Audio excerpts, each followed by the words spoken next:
welcome to the Bitcoin Business Podcast. I am your host, Brandon Karpeles. This podcast is put on by Sovereign, and today we have someone I've been wanting to talk to for a while, Tristan from Daylight Computer, and I actually met in Prague. We were both trying to get an Uber back from the venue to me to my hotel and Tristan to his dinner. And little did we know that we were right across the street from each other. And I actually had plans to eat dinner there an hour after Tristan. And so we had a pretty awesome cab ride back. We started talking about the Daylight Computer, all things light, all things I'm sure we're going to get into today. So, Tristan, welcome to the show. Excited to have you. I got the daytime blue light glasses on. So, I'm a big believer in all of this stuff. But you said something interesting to me in the cab on the way back. We were talking, and I brought up the fact that I had brought my orange blue light glasses on the trip because I didn't want to bring two sets of blue light glasses. And I was just going to wear those around for the conference, looking at screens and stuff. And you said something along the lines of, yeah, the yellow ones they're a nightmare too because they let in, it's better for you, but it's still bad because they let in some amount of LED, but they need to be letting in a different amount. So could you expound a little bit on the theory here, why all the screens we're looking at are a total nightmare, and the things we're doing to mitigate it are just, they're somewhat of a mitigant, but they're not great. Yeah, that was fun. Prague was awesome. It was a great time. Actually, was very pleasantly surprised by the whole event and connecting with great people like yourself. So that was a lot of fun. The light piece, yeah, the blue light piece is a big one. So I think starting with the fundamentals is really important, and I think it's very easy to quickly demonize something in isolation. Like blue light is bad, which inherently is very stupid to say because blue light is extremely important, and that's why I'm outside right now. This is a great example, and I am getting bathed in blue light, and I'm not freaking out. Why? Because I'm getting exposed to full spectrum sunlight. So it's not just blue light. It is blue, it's violet, ultraviolet, going on the higher energy side. And then on the lower energy side, it's also green, yellow, orange, red, and especially infrared light, which infrared is really important because it makes up more than 50% of sunlight from an energy perspective, more than two-thirds from a photons per second perspective. And the balance of the full spectrum sunlight is what's key here. And a lot of people, this isn't a health podcast, so I'll make it very simple and talk about it at a high level to where It don't worry can about be. it, can Don't be, worry about but it. I want to make it digestible.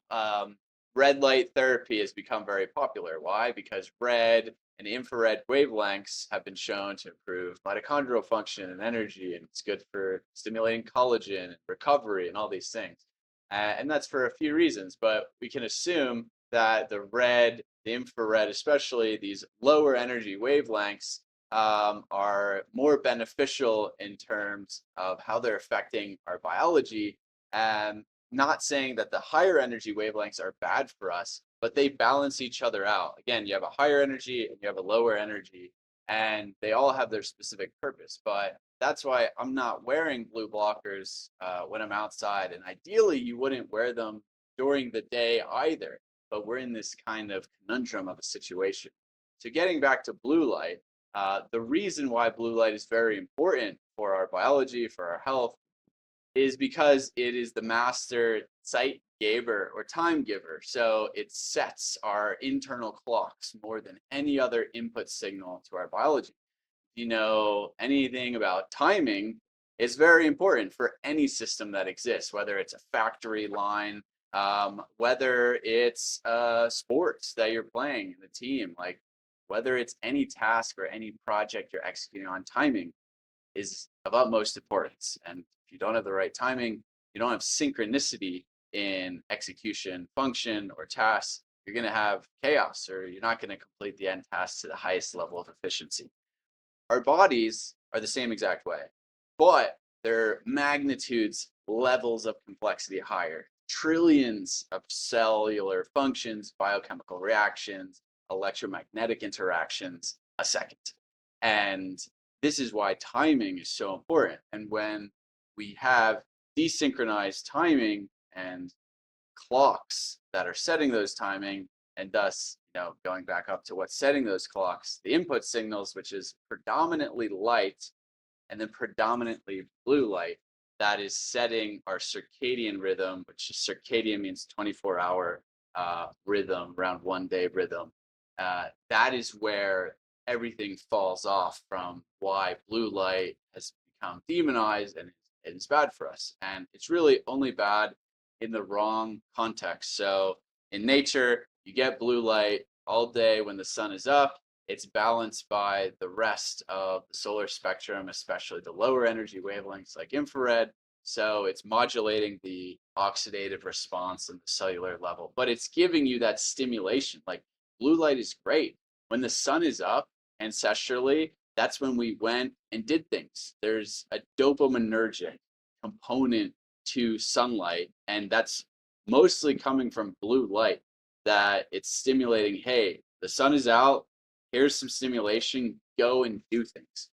Now, when you isolate this light and package it into a very convenient form factor that is your cell phone, and then you're staring at it at 11 p.m. when you should be asleep, that's when we get problems, because there historically would be no light in that environment, or very, very, very, very little from fire, from a moonlight, something like that. We're talking thousands and thousands of orders of magnitude lower intensity light exposure. And things like a fire or a candle have almost no blue light, and it's very rich in red and infrared light.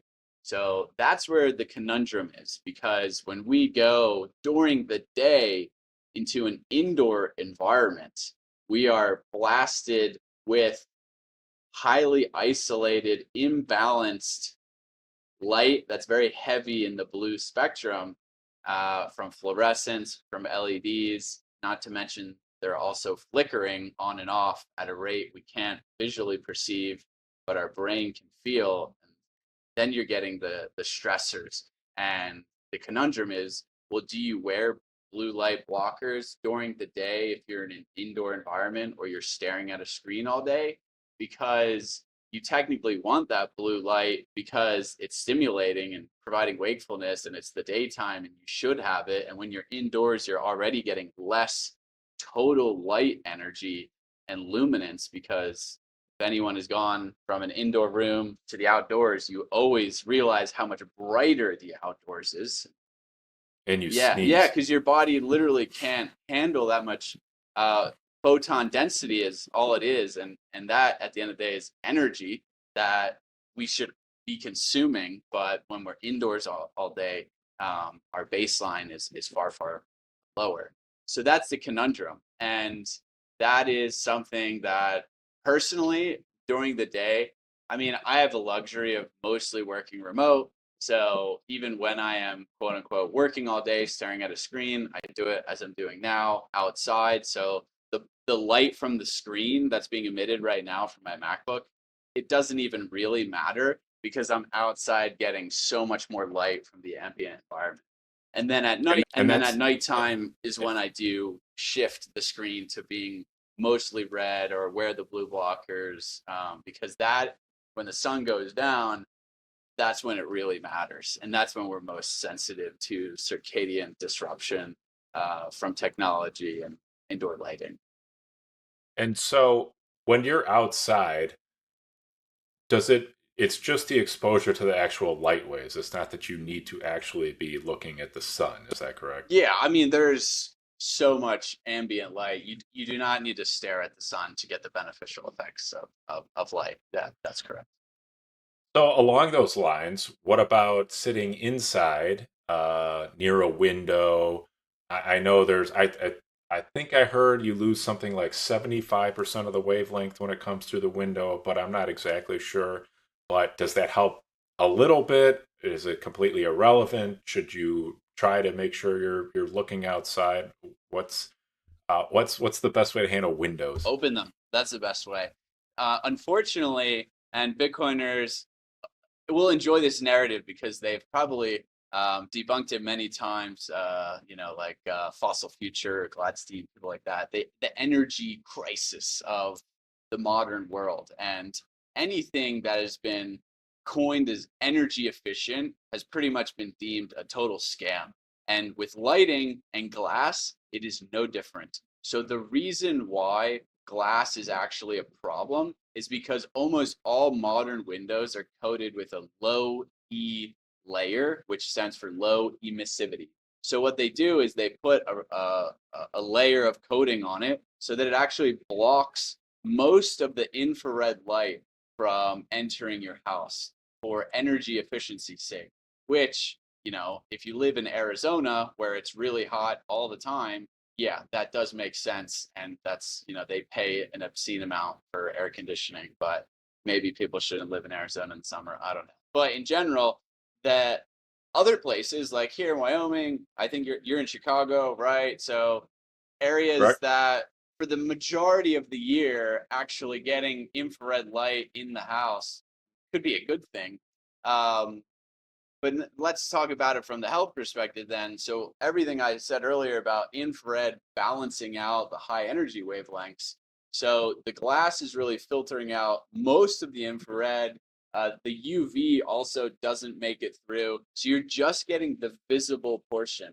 So that's a problem because the high energy visible, which is blue light, is then a much higher percentage of the light you're consuming, and it's imbalanced again. So you're gonna have the stimulation, the oxidative response of blue light without any of the balancing infrared, and then you're still missing out on like the ultraviolet A wavelengths, which is really important. So your body's gonna be confused on what's going on, and yeah, it's not ideal. Is it better than being in like a pitch black room with curtains on at noon? Probably, yeah. But the best thing to do would be to open the window, especially infrared wavelengths, since they're very long, can make it through even like a window crack, and that's helpful.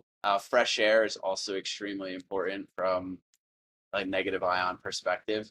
But yeah, that's really the challenge because your indoor environment is so much more dull. We're talking not like 5 to 10 times more dull. It's like 100 to 10,000 times more dull. And in general, that is, like I said, that's all energy that our body can utilize. It's really important for signaling and function. So ideal situation is you can work outside or you can get windows like fully open into an indoor environment. Of course, as people in cold areas in the wintertime, that's a bit unrealistic. So you have to do with what you can. And that's where indoor lighting becomes really important.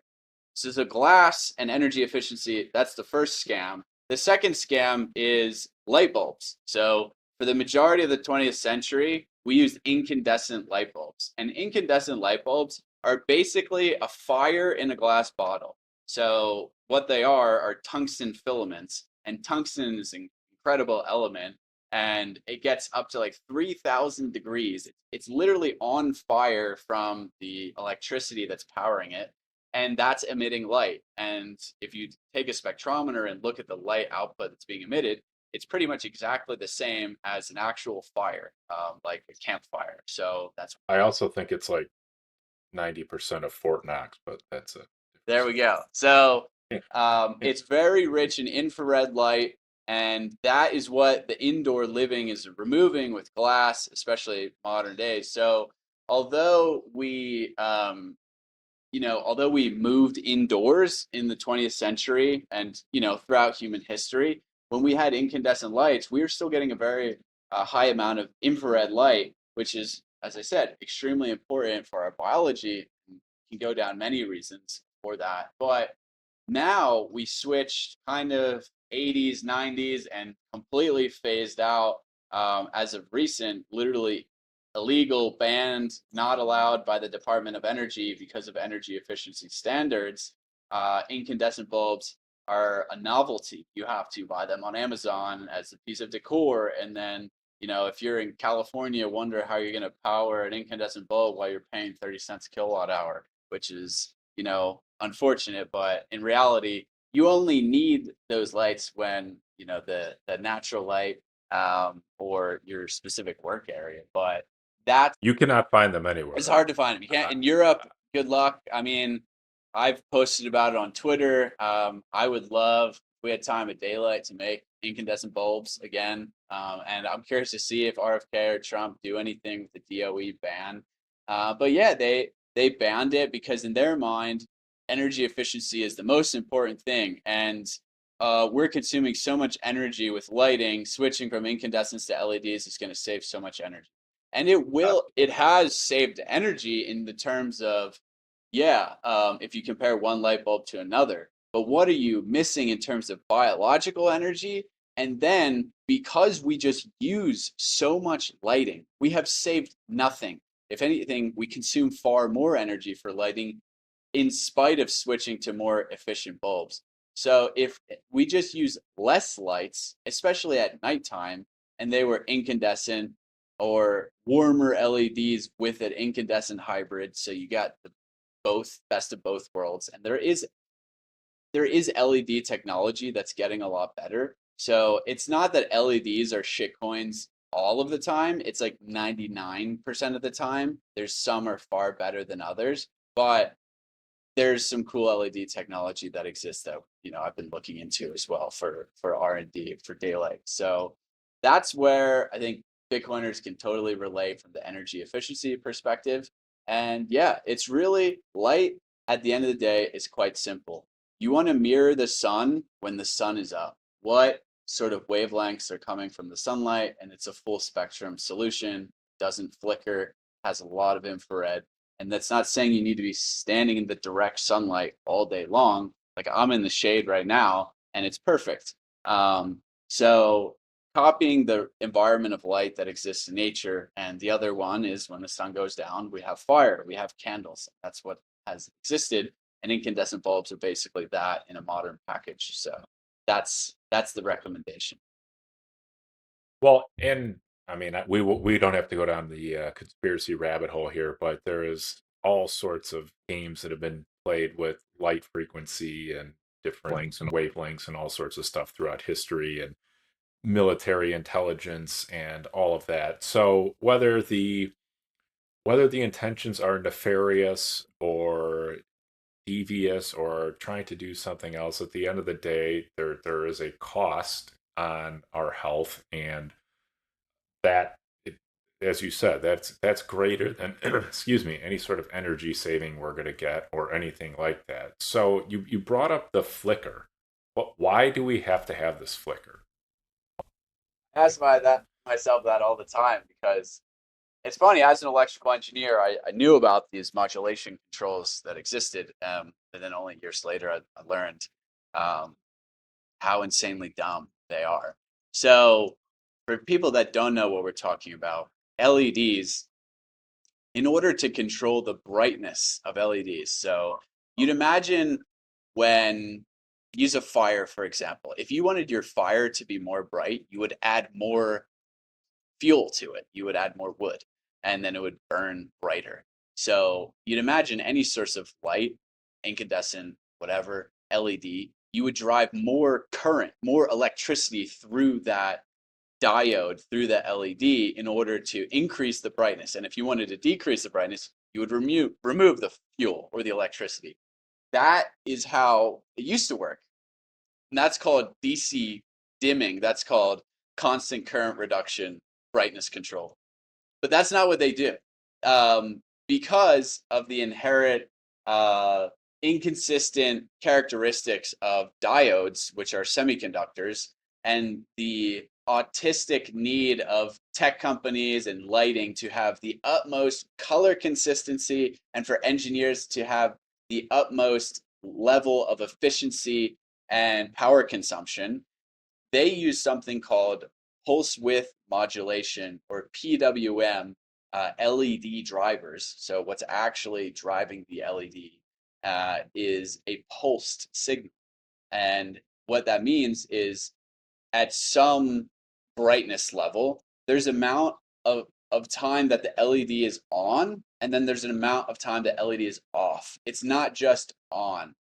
And if you want to lower the brightness, you increase the amount of time off, and then you decrease the amount of time on, which is also known as the duty cycle in electronics terms. So instead of just putting less current through the diode, they're literally switching the LED on and off, on and off, on and off.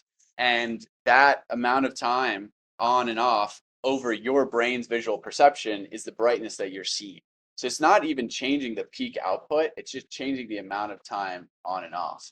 And that's flicker. So if you take a slow motion camera and put it to your iPhone, which the phones are the worst offenders, about 400 to 500 times per second, the LEDs in the OLED display, which most phones are now, is turning on and off 400 to 500 times a second.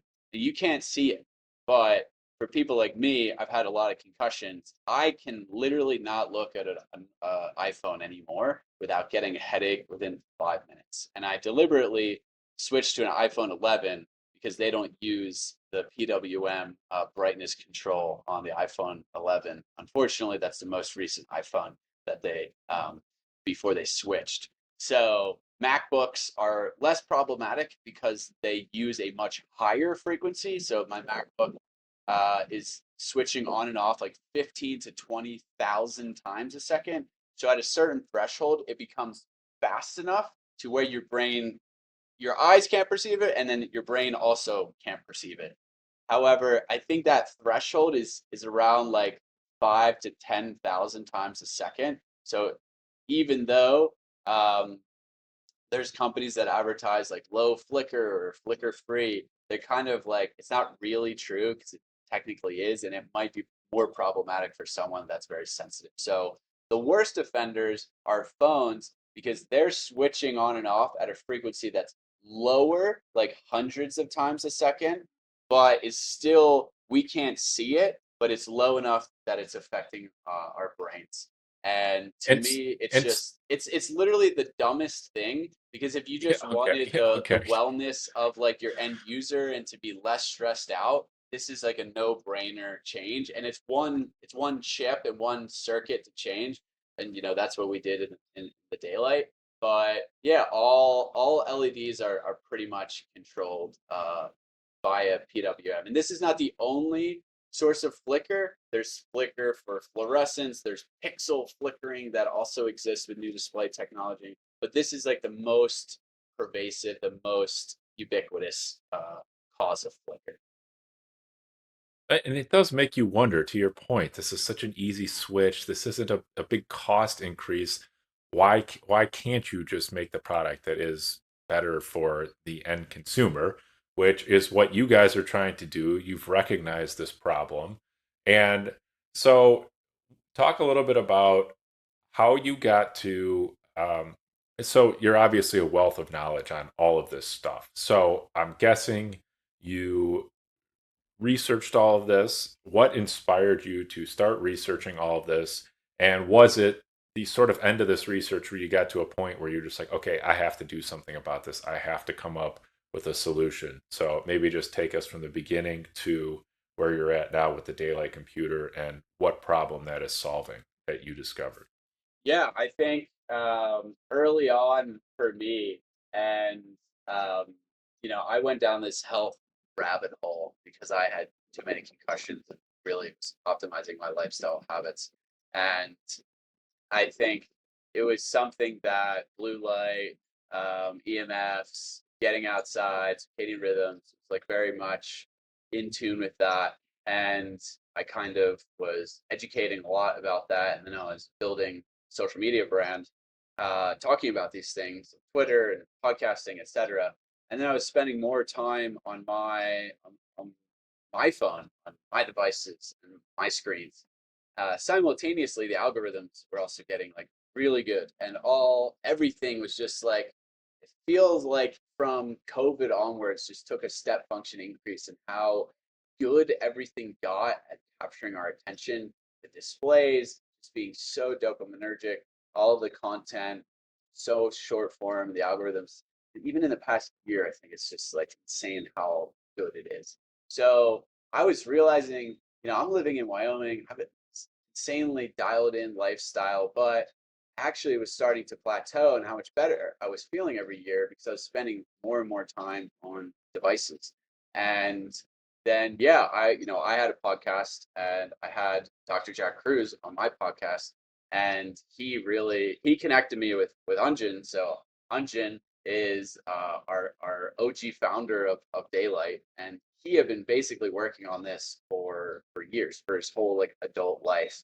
And he realized that early on that technology was, let's say, designed to be addictive or just blatantly overstimulating, and kind of just went down rabbit holes of display technologies. The Kindle was a large inspiration. It was monochrome and literally did not vie for your attention. Was just there to read books and work outside. So yeah, I joined in kind of everything that I had talked about online, plus my engineering background. I worked in the semiconductor industry. It was kind of like a perfect match for us. And yeah, haven't looked back. So I think what's cool about this is a lot of these things like flicker and PWM dimming and the light, it's actually really simple on paper to make these deliberate changes. And I always knew from an engineering perspective that these things were doable, that they were achievable. But then I knew from my time working in the semiconductor industry that there's almost no chance that a company can compete in the electronics world unless they're massive, because the barrier to entry is just so high. So that's what the challenge is. It's not solving the problem on paper; it's executing on it and then surviving and competing in a world where the mainstream is converging and on the path of like the most stimulation, the best performance, everything optimized for the end experience and sucking you into this artificial reality, the ultimate Las Vegas casino in your hands at every moment, accessibility 100%. And we're trying to do the opposite, the low time preference approach, to where this is just a tool. It's simulating nature. It doesn't want to suck you in. So it's a challenge. The challenge is really kind of diverting from the mainstream addiction that's been baked in, and then also the challenge of execution. But I mean, we have a Gen 1 product, which is fantastic, but this is like a sliver of what we want to do and what we can do. Everything is on the table. So it's just a matter of getting to the point where we can execute on these things, which is the most exciting. Why I said, LEDs could be great. Actually, we could get infrared and LEDs. We could make our backlight and the device, instead of being net neutral light, be literally net positive if we can get some of these newer LED technologies. We could go and solve wireless internet connection from being, these just massive sources of stressful radio frequencies that have been proven to be not great for our biology either. We could go and solve that. And then light bulbs as well. It's something as simple as light bulbs. There's not a ubiquitous solution out there that exists that's really great. And there's still fluorescent strip lighting like every school and every hospital in the country, which is insane because those are the most important people to be in a proper light environment. So, yeah. You brought up like I could eight talk things about. I could talk about here. I got the Orgon puck next to the computer, keeping me safe from the Wi-Fi signal. And you brought up something uh, about the industry converging to sort of this ultimate dopamine hit, this what is the most addictive.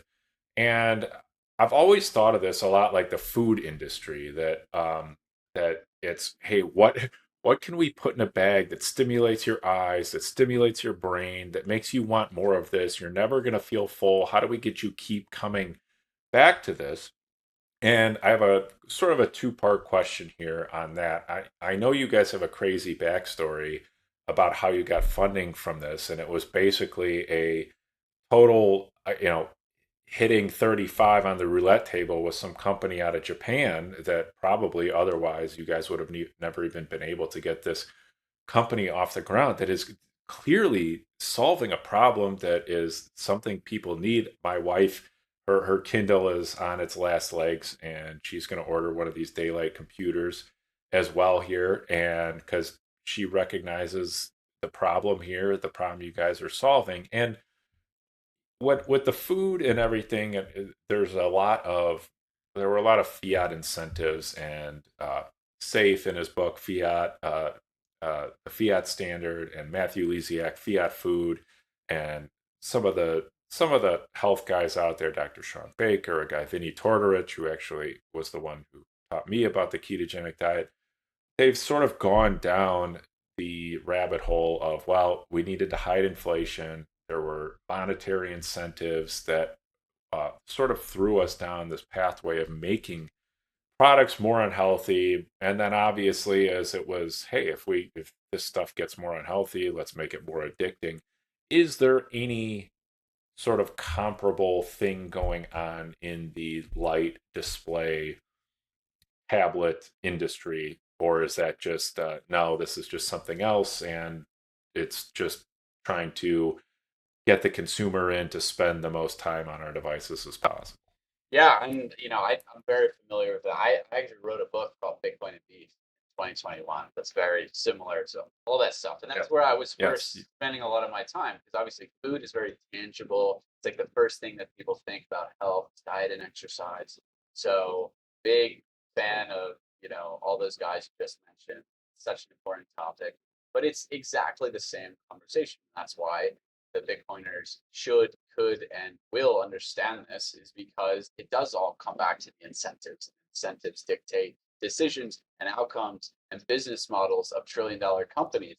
And the reality is, when you're on a fiat standard and inflation and growth of the monetary supply is actually 8 to 9% a year, not 2 to 3%, just consumer inflation reports, it's means that these companies have to post double digit growth every single year. So there's a race to the bottom in terms of quality, price controls, because they only have a few knobs to turn. And that's why innovation has died because they don't have any incentive to innovate once they've captured the entire market. They're just here to make you a consumer on every surface. So instead of innovating in the product they captured you in the first place, which is the iPhone, they're now trying to capture you on everything else, sell you the Apple Watch, sell you the AirPods, sell you anything possible to consumerize you to the highest level because that's where the growth comes. If they made the iPhone like way more innovative, people aren't going to pay more for that. They're not going to increase their top line or their cash flow from doing so. They're only going to do that by two ways: consumerizing you to the highest level so you have many products as possible. And what is the actual number one product? Your attention.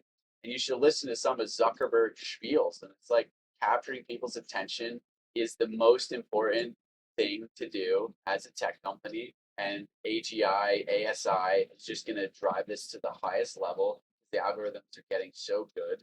And that is the game. We live in an attention based economy, and we no longer have sovereignty on our own attention. It's completely gone. And yeah, the physical sovereignty of identity and your health, that's all like extremely important. But probably the most concerning aspect and individual freedoms that we have lost is one that we could control, but we can't even help ourselves anymore because they've curated such a good environment and product experience that it's that hard. And I think this all stems back to, of course, the incentives and the necessity to grow exponentially as companies.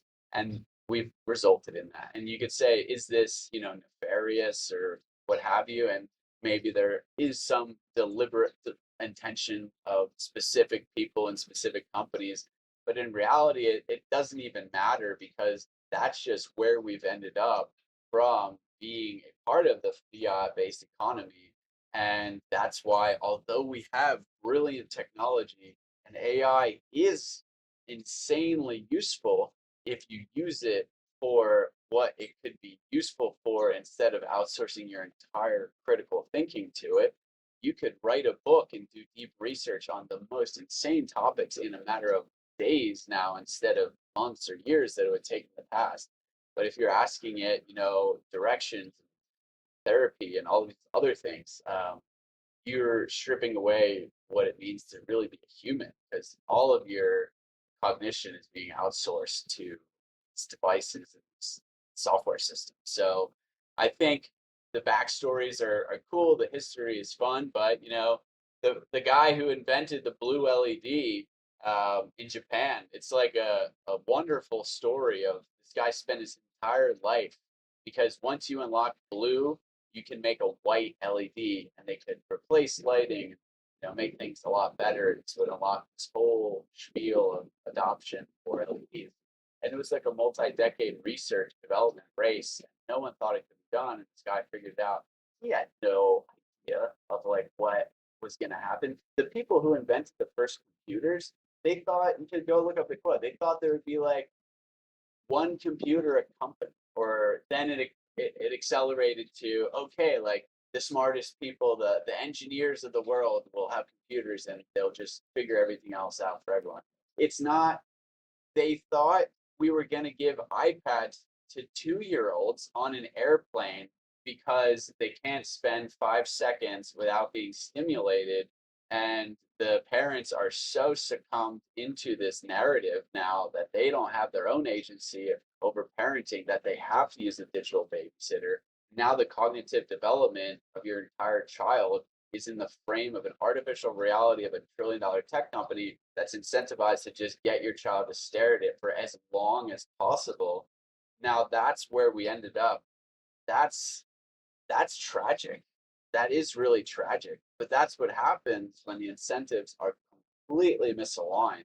So now we have to be diligent enough to recognize that, be accountable, and then pull ourselves out of the slot machine and go a different path. So that's the set. Well, and what's so tough about it is that on the food side, it's I can go find a local rancher and source my local beef. I can go to the farmer's market and source my local produce. I don't really have an option when it comes to a lot of the blue light stuff, exactly what you're talking about. I went on Amazon to try to find incandescent lights.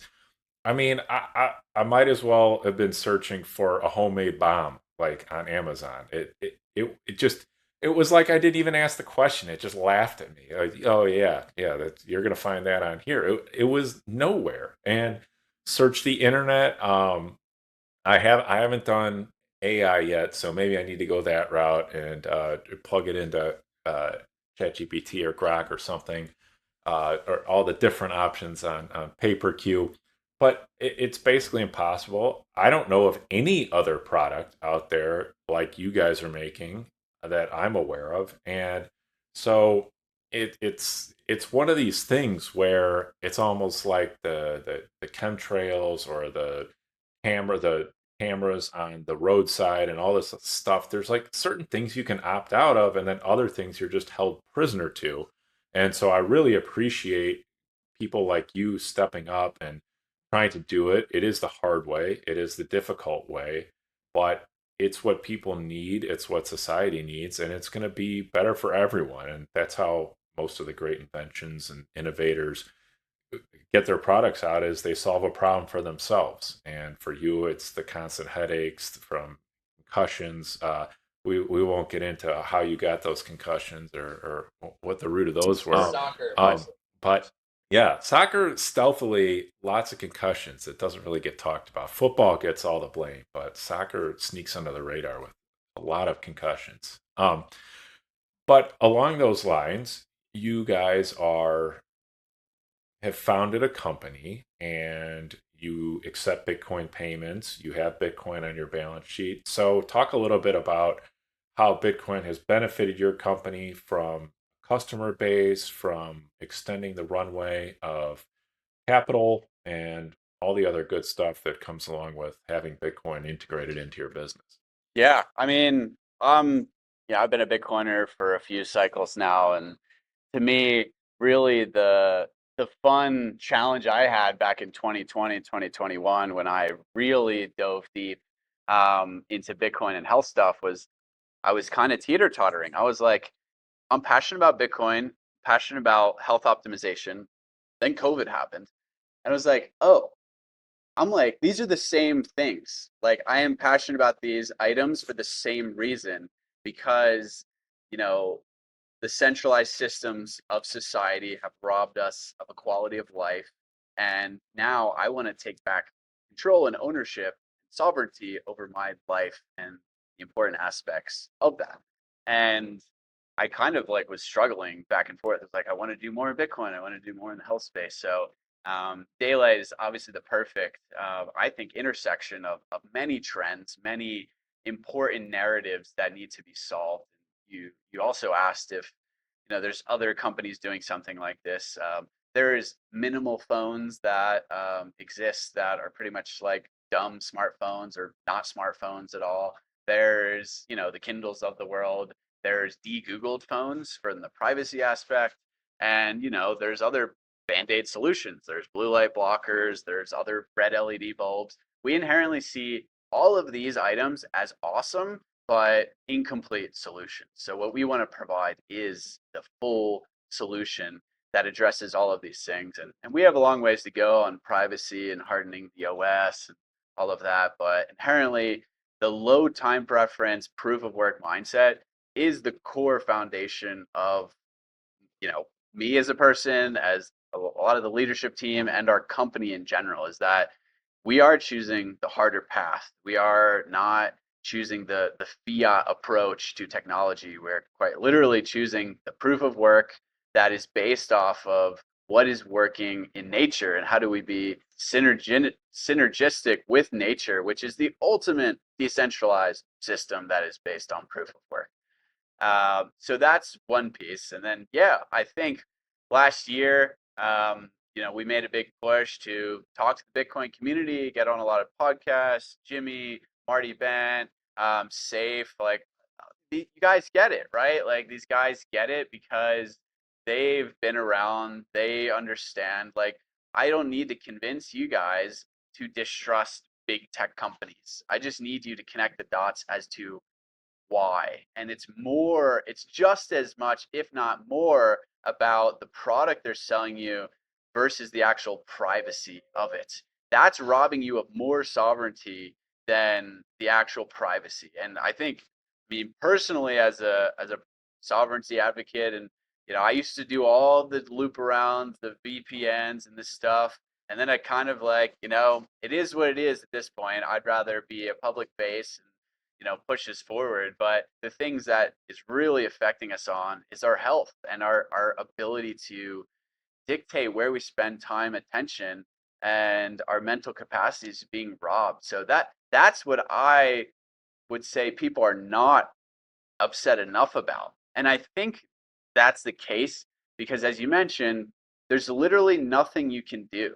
Like, if you have an iPhone and you want a similar experience that's non-Apple, you can't, it doesn't exist. And there's nothing even close. Okay, you can go Oh, to Android oh. and it's like, all right. But it's still a Google phone designed the same exact way. Or you can go completely de-Googled, run Graphene OS, and do all this stuff, which no one is in the mainstream is going to do that. 95% of Bitcoiners probably not going to do that either. I respect the shit out of the people that do. Hats off to you. But it's not scalable, and it's not a great solution. And there's a lot of kind of workarounds you need to do. So But even that system, you're still exposed to the blue light exactly. The problem. Well, the that doesn't inherent go away. hardware, Yeah, software algorithms, it's yeah, still yeah. not designed to really be a freedom centric device on every level. And that is what we're trying to do. So for us, absolutely the community, we love Bitcoiners. I am a Bitcoiner. I've been for a while, tried to build a community here in Wyoming. Conferences have been great. I think the intersection between Bitcoin and the health movement has been awesome. It started with carnivore, then it went to seed oils. Now the light stuff is getting through. I think it's fantastic because, again, what is wealth? without health, it's nothing. And these tech companies and Dr. Jack Cruz's talk in Bitcoin Frog really hit the nail on the head with this, or on the panel that we were on. He's like, they're robbing our time. And the most valuable asset you have in life is not Bitcoin. Sorry to tell you, it's time. But Bitcoin buys you more time. So not only are you trying to increase the amount of Bitcoin and time you have and be low time preference, you also need to mitigate the things that are completely sucking your time and taking away your sovereignty of your attention. It's attacking that on both fronts, and that's what we're after.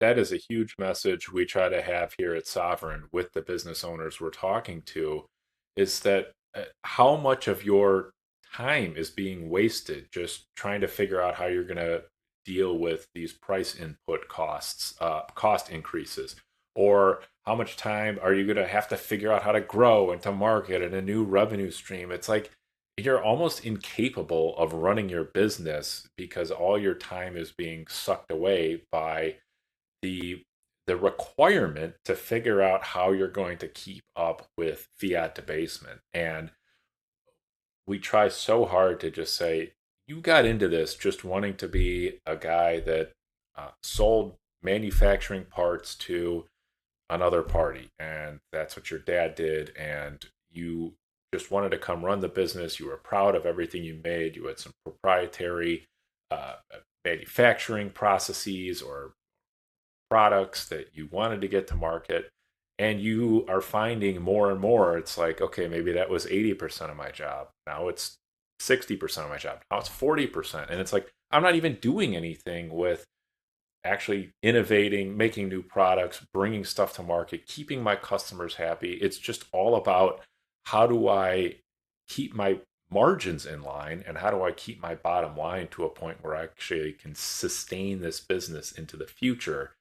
And that's a big part of why I left my job to come work at Sovereign, is to try to help instill this idea into business owners that you can reclaim all of that. You can get your time back if you just adopt a Bitcoin standard and allow that to be your unit of account for your business. Yeah, yeah. And getting to the business aspects, I think, we're a hardware company, cash flow.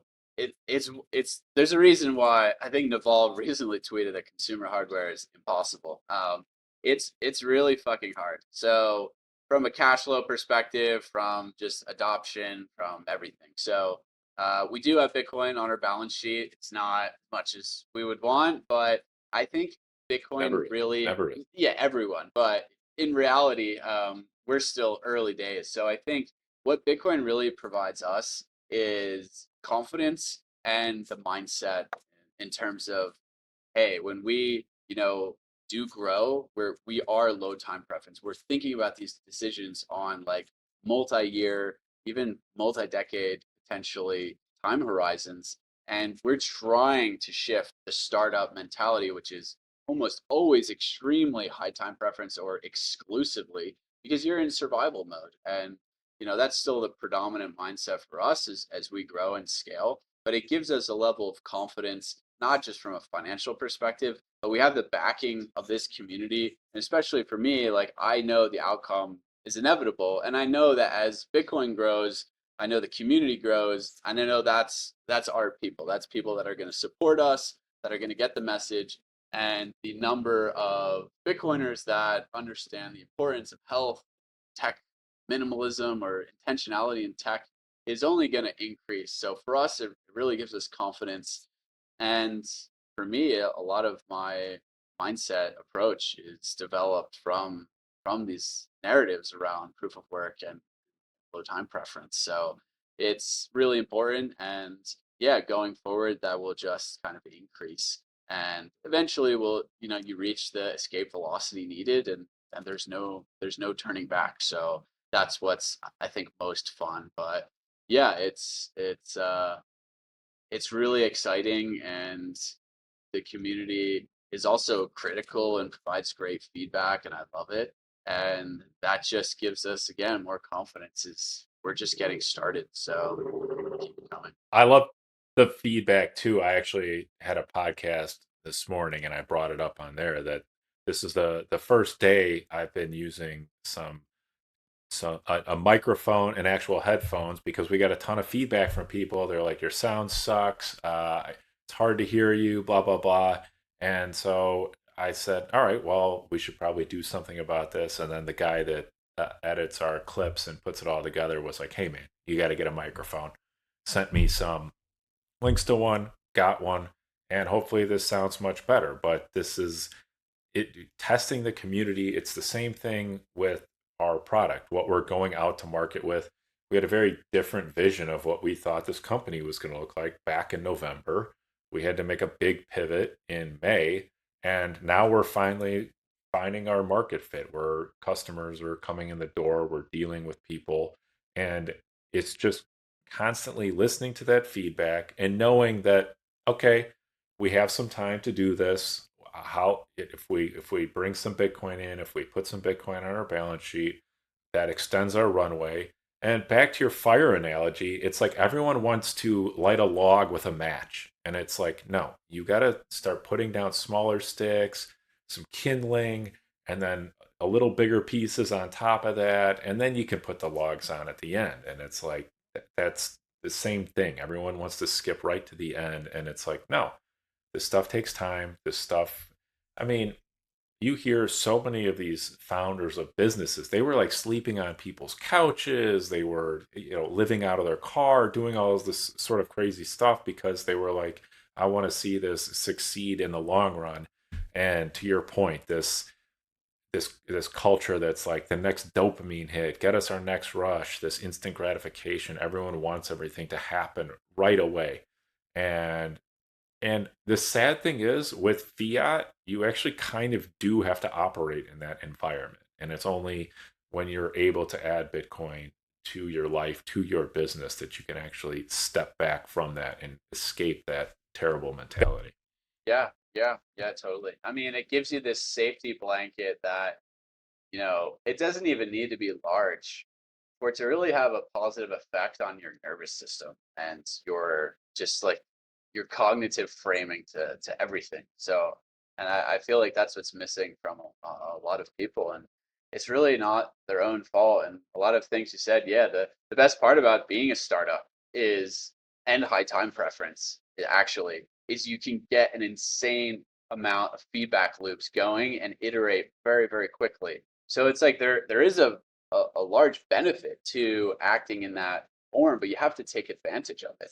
Whereas if you just refuse, like you'll just die as a startup, and that is cool. And you could say this is like VC startup world. I don't think about this often. It is a product of the fiat monetary system, but it does allow for innovation to actually occur in this weird kind of bubble. But you have to embrace it, and you have to have the humility to do so as well. And that's what we're all about is we have this low time preference back of mind. We're also quickly iterating, trying to be very fast paced in the short term.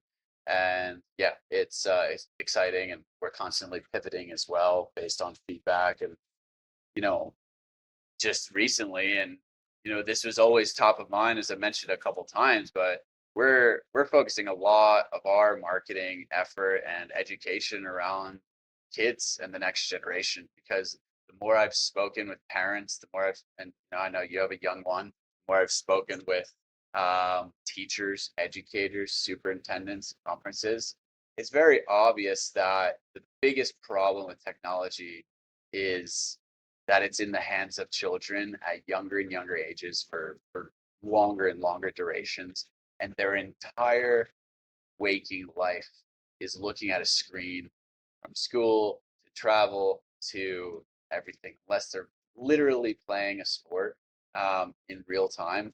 They're spending 80% of their waking hours on screens, and that's that's the biggest problem for us to tackle. And that's where we're like, hey, we're gonna have the best ROI in terms of effort because it's the most real problem. It's legit. It's don't get me wrong, this is a better Kindle and Remarkable for the Silicon Valley tech guy or maybe the Bitcoiner who loves to read. They have disposable income, but I would rather get this in the hands of 10,000 moms that have 3 kids that now can have better autonomy and cognitive development for the next generation because we're running a giant science experiment and so many of these kids are growing up and I mean they can't even have a conversation with people, let alone do anything that's in the real world. And we're seeing it, mental health issues, the chronic disease is getting younger and younger.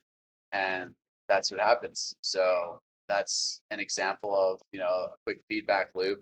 And then thinking of where from the longer time horizon, we can have the largest impact. So yeah, we're heavily focused on getting in the hands of kids as their first tech device whenever parents are recommending that be, whether it's at 3 years old or 8. Gosh, I respect that. My wife and I already said that our son's first device is going to be a daylight computer. He around the house, he tries to look at the TV, he tries to look at the cell phone, laptop. He is drawn to it like a moth to the light. It's absolutely I mean, he wants so badly to look at these screens. I mean, we build like cushion walls up behind the baby Bjorn, and when he's laying on the couch, just so he can't see these screens, or if you're holding him and pull your phone out, he starts. I mean, he's 6 months old and he's grabbing for your phone. He wants it so badly, and I mean, he barely knows how to put a spoon in his mouth, but he's perfectly like his brain is just being wired to desire whatever is coming out of these devices. And we try just so hard for zero exposure. And to your point, we said already that when he does finally get exposed to screens, we're going to start him on the daylight computer, a Kindle, things where it isn't this just absolute dopamine inducing device that just I mean they look like junkies. I mean he like shakes when he grabs it. I mean, that's by design, right? Like they are so much more sensitive that we really can't even comprehend. I mean, from so many different facets, but the entire electromagnetic spectrum just lighting up their brain because they're learning, they're developing, they're like a sponge that is just hungry to sop everything up in the most stimulating, the brightest things, the most dopaminergic, the strongest signals is going to attract them the most. And then they're going to be in it. And anyone can go on TikTok or Google or YouTube or whatever and type in iPad kids. I mean, it's literally a meme. So when you then take away the iPad from a 3-year-old, they lose their marbles because that's how strong that attachment is to that device because they're so sensitive because they're trying to take that in. And the whole frame is do you want them to develop in that reality or do you want them to develop outdoors in the backyard and then for whenever the time is 30 minutes when they're young, a couple hours when they're older to use something like a daylight that is purely a tool for learning and communicating and not the source of entertainment, the source of dopamine that's driving their entire behaviors. And it's scary. And my nephew is 3.5 years old, and my sister does a wonderful job of, you know, has done a wonderful job, and now we're just introducing daylight to him. It's kind of like a tester, um, and he'll write on it for like a little bit, and then it'll just be like a truck goes by, and he's like, "Let's go outside and play." That's what it should be. Whereas other kids, they have the iPad and Cocomelon or Paul Oh god. Police or Oh whatever. I don't gosh. know these shows are called, and they're just that's it. The truck goes by, the sun is out, the dog's barking. They don't want to go out and play because they're so enthralled because they can't help themselves. It's too good for their sensitivity. Um, and that erodes childhood, that erodes cognitive development, and that leads to the worst possible outcomes in adolescence and then adulthood. Like you said, it's a tool, and that is the constant yin and yang, the balance, whatever you want to call it. And I know Dr. Jack Cruz. has talked about this a lot, that all this tech stuff, all of us involved in it, we're effectively killing ourselves, frying ourselves. But at the same time, it's a tool that's so empowering to bring community together, to provide individual sovereignty, to allow you to understand these sort of. There's a 0% chance I would have learned any of this, any of the food stuff, without podcasts, without the internet. There's just no way. I was never going to find some book, or maybe I would have gotten very lucky and stumbled into a friend or something. But I probably wouldn't have listened to them anyways, because no one listens to their friends, because no one, I don't know why, they just don't. That's been my experience with everything that's benefited my life. No one wants to hear about it or take my advice. It's just, yeah, yeah, yeah. Okay. Um, but along those lines, we are gifted with this ability to have these incredible tools and weapons. I don't know, call them weapons. Communicate, ability to communicate and talk with everyone and share ideas and be able to retain our individualism and our autonomy. So why don't you talk about the tool aspect of the daylight computer and what it can do and what's on there? Yeah, getting into that is probably helpful for people, but yeah. So the idea is that the innovation is the display technology. So we invented a new display stack. If anyone's used a Kindle before or Remarkable, they're great because they're low stimulation, they're monochrome, they're reflective. You can see them outside, but they literally can't do anything besides reading, writing, note taking. So they're very limited.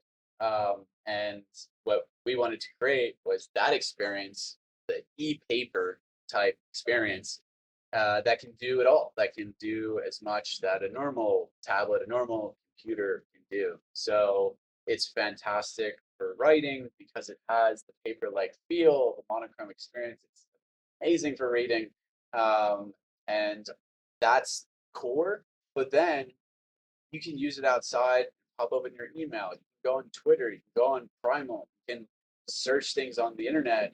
You can even watch YouTube videos. So if you're doing it from an educational perspective, it's wonderful. And it really is, I think, a unique experience for everyone. But again, coming back to the kids stuff, you could be doing Khan Academy, you could be doing math lessons, you could be teaching your 4-year-old how to write, how to like hear sounds.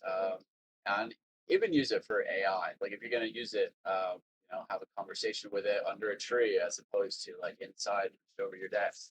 That's the whole point, is that you can do pretty much anything with a completely different experience because there is no color, it's monochrome. And then at nighttime, um, you can turn on the backlight, which is 100% blue light free, amber in tone, so you don't need to wear the blue light blockers. It doesn't have the flicker, so it's already easy on the eyes. And then you can actually look at stuff.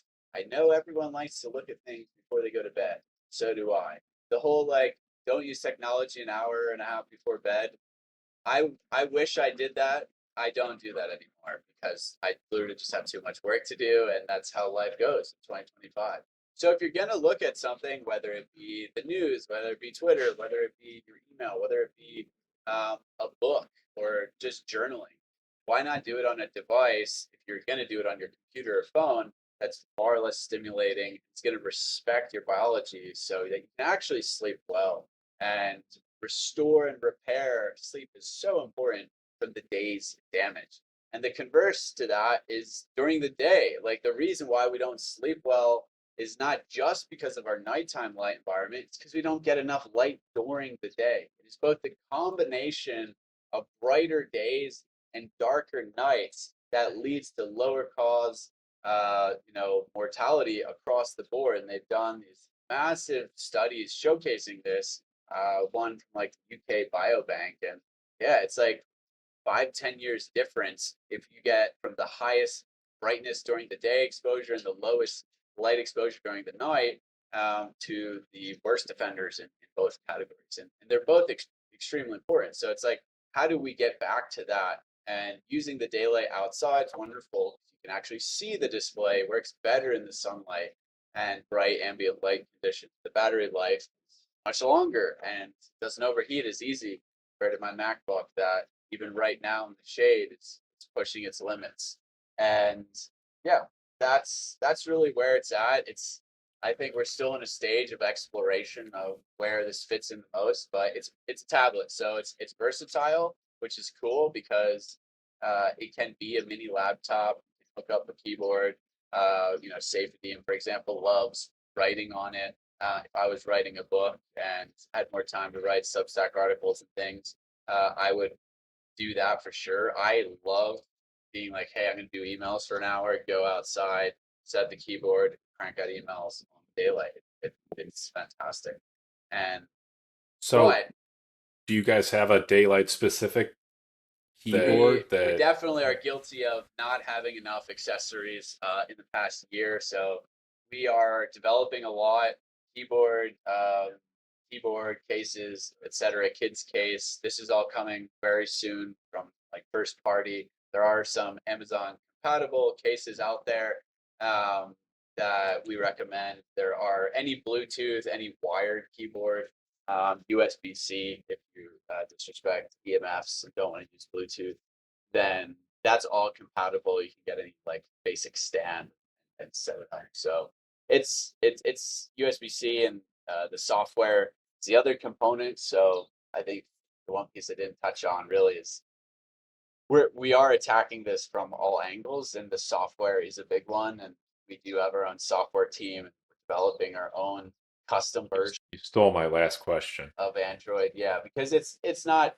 just the hardware. The hardware is extremely important, but we think over time the software might even be the biggest needle mover because it's turning off notifications. It's getting everything built into the OS level. So imagine you're reading a book, and what happens now when you read something? You're reading a book, an article, a PDF, and all of a sudden you have a question or a notification appears, and you go to Google or you go to ChatGPT or you go to Twitter, and then you never go back to that book, or you go back like 30 minutes later and you just looked at a bunch of distracting things, or your email, all of a sudden you're answering emails when you're supposed to be relaxing and reading.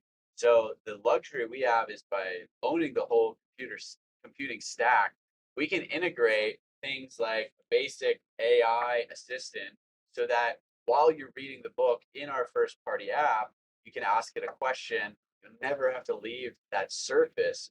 You never have the distraction that's taking you out of the deep work. So there's a lot coming on the software front. Uh, we're excited about as well. What what what OS is it So, running on? modified version of Android 13 currently. Okay. Okay. Nice. Can you run your own OS on Yeah, there? you Could you do a can start 9? do well, Star 9 is like a server OS, but you can flash your own like custom Linux if you're Okay. sleepy enough Okay. from that perspective. I'm not, but you can do that. The main question we get is it graphene compatible? The answer is no. Graphene has an extremely stringent hardware requirements to meet. We respect that and we're working towards that. Like future generations will be a lot closer because it's our own incentive to harden everything anyway, and we have people in our software team that are deliberately working on hardening the OS from a privacy perspective as well. So that's definitely important, and also getting to the open source um, kind of software as well. Eventually, it's just it takes time to do that when you're starting from ground zero. I feel that. That's the low time preference approach you got to have, and you got to build out in different iterations. It's not all going to be able to happen at once, and you can attack one problem at a time. So, Exactly. al- along those lines, you talked a lot about some of the stuff you guys are going to be working on coming up in the future. Any other hopes, aspirations, things you are looking forward to in the future, things you maybe even just a far off dream, but something you'd like to get to? Anything with daylight on that? I mean, we're not a tablet company. I can tell you that. So we're definitely going to do more products. I know the phone is like heavily requested. I would love the phone. I hate my iPhone so much, but it's definitely still years away, and we need to build a customer base and the kind of hardware experience get under our belt before we can attack that one. But yeah, there's a lot. I mean, we really see ourselves as an environmental design company, so I think there's a lot of products, both on the hardware side and kind of complementary things that we're going to want to do. And if we have the freedom and the resources, we're going to do some fun side stuff as well, because we want to solve everything at the end of the day. So I would love to get nerd out about the lighting, the physical lighting. I mean, the routers, all the wireless infrastructure, anything that's complementary. Um, we're very interested in. So if anyone has any requests, ideas, questions, always welcome to reach out to us on socials or directly via email, please. And we'll put you at the bottom of the 100 item to do list. Don't worry about it. It's helpful. It's all a signal. So the quantity of recommendations and feedback is a very helpful signal. No, I couldn't agree more as we talked at the outset of this show. And the other thing, the last thing here before we wrap, that all this stuff you're talking about, all these things you want to do, what's so cool about Bitcoin is like, I know one day that our balance sheet is going to allow us to work on all that stuff. And maybe it's not right now, maybe it's not tomorrow, we have more pressing things, but 5 years down the road, 10 years down the road, we're going to get the opportunity to address all these issues because we hold Bitcoin, because that's our treasury asset. And that will buy us our time back and give us the ability to innovate on that front. And it's a fulfilling outlook on business and creativity and making things. And I just find it so exciting. It's just one of the 8 million super fascinating things about Bitcoin and what it allows. So I'm a hopeless optimist, so I think we can solve a lot of things. I think it'd be a lot of fun, and I mean that's what it's all about. So yeah, Bitcoin enabling our mindset and the capabilities. So it's just a matter of time. So we just need to make sure we get the time, and we'll be able to do it. awesome. Well, Tristan, why don't you let people know where they can find you? And I know you were potentially doing an event out near you. I don't know if you want to promote that or talk about it at all, but feel free to do that. Yeah, I appreciate it. If you have any interest about Wyoming, living in Wyoming, sovereignty, Bitcoin scene in Wyoming, feel free to hit me up. I mean, personally, on socials, on Twitter, I'm at Bitcoin and underscore beef. That is the book I wrote like 4 years ago. I should probably update my Twitter handle at some point. But yeah, Nah. also on Primal, I don't find you there. Daylight Computer is at Daylight Co. on Twitter, Instagram. Use that. We're also on Primal, and then daylightcomputer.com. So that's it's. I don't know when this will come out, but we're also gonna have a kids website and kind of focus on that. So be on the lookout for that if you're a Bitcoiner with little ones. If you have any feedback on that front, we'd love to hear it. Connections, local teachers, we're trying to get into schools, educators, doctors. Um, that would be amazing. We're happy to hear from you. Our customer support's hello@daylightcomputer.com. You can email me, Tristan at daylightcomputer.com. The line's open. Awesome. Love to hear it. Thank you for all the work you're doing on this front. And seriously, folks, if you have an interest in this, if you have kids that you would like to get this in the hands of and give some feedback to Tristan, please do. Please reach out. Tristan, I can't thank you enough for your time. We could have easily talked for another hour about like 6 of the subjects we touched on, and but try to keep this to a reasonable listening length for people. But thank you so much for your time today. And I'm excited to see you guys iterate because I know as my son grows up, he's going to get V4 and V5 and V6. And it's going to be so cool to see the iterations of this and the development and the innovation. So thanks so much, Tristan. Thank you, Brent.